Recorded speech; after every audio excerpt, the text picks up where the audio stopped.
I think there's maybe there are definitely some good schools out there, but I think some of the mistakes, at least in my opinion, that I see being made in education is that the teachers do not explain why kids are being taught a subject.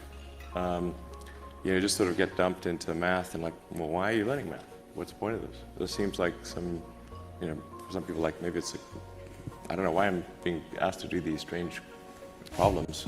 But the why of things is extremely important, because our brain has evolved to not to discard information that it thinks has no relevance.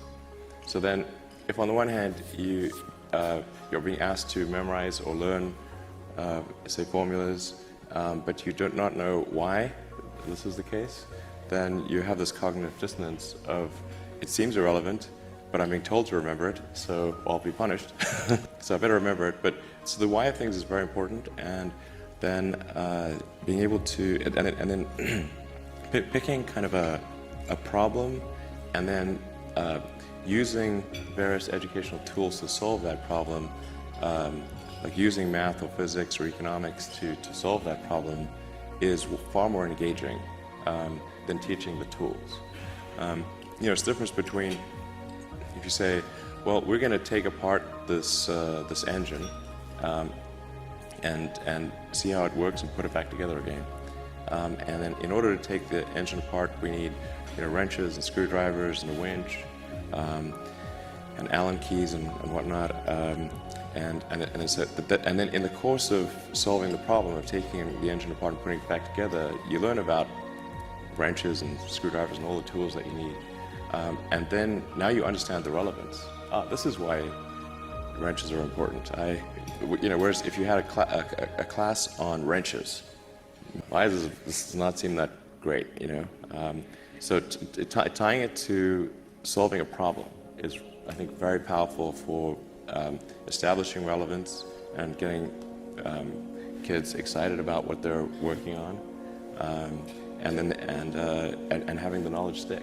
I think things like CubeSats, like what is a solar panel, how does orbital dynamics work, how do we power this thing, how do batteries work, electronics, control systems, and you need to. Then you're like, oh, we want to make our satellite work. That's why we need to understand all these disciplines. So I think it's like CubeSats, student CubeSats are great. Like things like design, build, fly for model airplanes or Formula SAE. We've got to design and build a kind of a race car and then race that against other people. I think those things are very powerful for learning tools. Actually, I created a little school.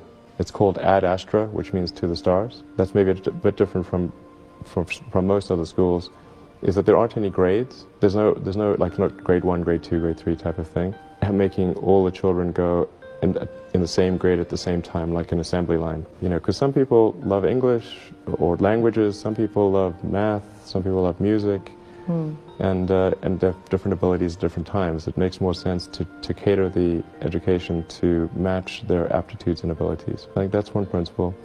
Another is that it's important to teach problem solving, or teach to the problem, not to the tools. And then a very important thing happens, which is that the relevance of the tools becomes apparent. Well, I just didn't see that the regular schools, they weren't doing the things that I thought should be done, like, those two principles, they weren't adhering to those principles. So I thought, well, let's see what we can do. Maybe creating a school will be better.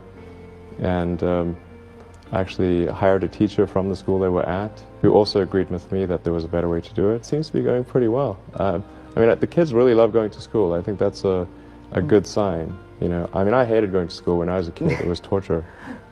So the fact that they actually think vacations are too long, they want to go back to school. There's no need even to have a college degree, or even high school. If somebody graduated from a great university, that may be an indication that they will be capable of great things, but it's not necessarily the case.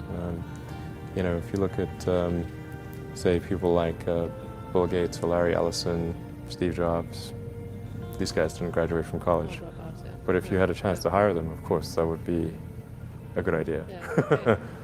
So, you know, just looking just for evidence of exceptional ability, and if there's a track record of exceptional achievement, then it's likely that that will continue into the future.